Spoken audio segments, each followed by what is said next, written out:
लिंग रखा कृष्ण के सर के ऊपर शिवलिंग केवल विठोबा के मंदिर में और कहीं नहीं। अब इसकी बात बताएंगे आगे। तो साहूकार ने सोचा कि मैं इनके लिए क्या करूं, इतने खूबसूरत है, इनकी कमर पे हर बार दृष्टि कमर पे जाती है, तो मैं इनकी कमर के लिए खूबसूरत सी करधनी बना देता हूँ रतन जल। वहां पे नरहरि नाम का एक सुना, तो ये साहूकार गए नरहरि के पास कि आप ऐसा करिए कि हमारे लिए करधनी बना दीजिए उनके लिए, विठल के लिए। अच्छा, अब नरहरि जो है वो शैव है, वो वैष्णव नहीं है।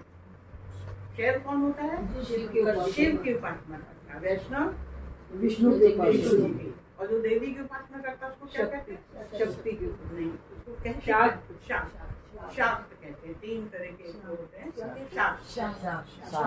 शक्ति की उपासना वाले को शाक्त कहते हैं। ये वैष्णव है और वो है शैव। तो वो शैव थे नरहरि। बोले मैं तो नहीं बनाऊंगा, मैं तो दिखता भी नहीं, मैं तो उधर सड़क से निकलता हूँ तो मैं आँख नीचे कर लेता हूँ कहीं वो दिख ना जाए, क्योंकि मैं नहीं मानता विष्णु को। विष्णु के अवतार है कृष्ण, मैं नहीं देखता। तो बोले देखने में क्या? बोले नहीं, कहीं मंदिर का शिखर ऊपर दिख जाए, मैं देखता ही नहीं। तो उन्होंने कहा अच्छा ऐसा करो, मैं नाप तुमको लाके दे देता हूँ, करधनी तो तुम बना दो, तुम सुना दो, तुमसे अच्छा कोई बनाता नहीं। तो उसने बना दी, नाप लाके दिया। और जब वो साहूकार पहनाने गया तो करधनी 2 उंगली छोटी हो गई।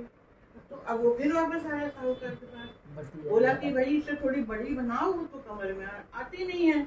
तो उसने बनाई, तो जब पहनाने गए तो 4 उंगली बड़ी हो गई। अब वो बड़े परेशान। अब साहूकार को ये महसूस होने लगा कि विठल मुझसे नाराज है, मेरी भेंट स्वीकार नहीं कर रहे, कोई ना कोई बहाने से लौट जाती है।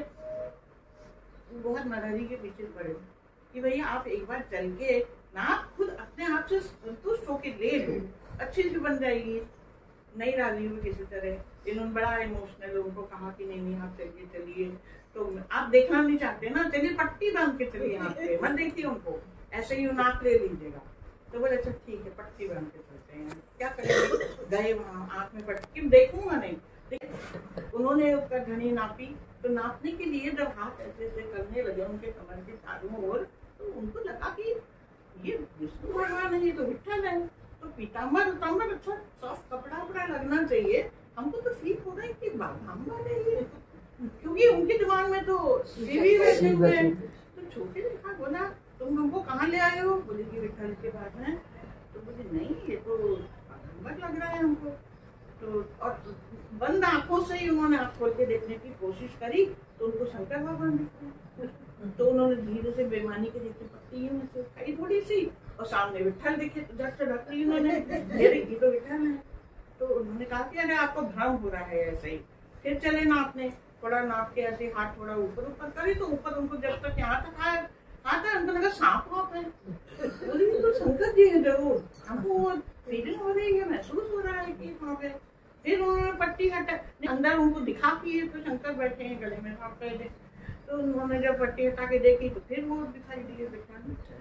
अब वो तो साहूकार ने कहा आपको अभी तक समझ में नहीं आ रहा, आप विठल को छू रहे हैं और शंकर भगवान खुद सामने आके आपको आभास दिला रहे हैं कि मैं हूँ।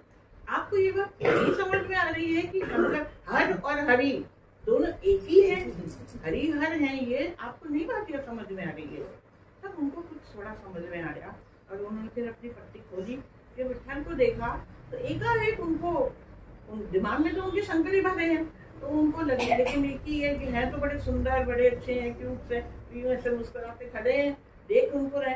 लेकिन दिमाग में था कि अगर शिवलिंग होता तो ज्यादा अच्छा। तो विठल ने क्या किया, अपने सर के ऊपर, मुकुट के ऊपर एक शिवलिंग धारण कर दिया। उस दिन का दिन है, आज भी विठल की मूर्ति पर शिवलिंग रखा हुआ है। विचार उनके मन में था, कल्पना उन्होंने करी कि मुझे शिव ही दिखने चाहिए।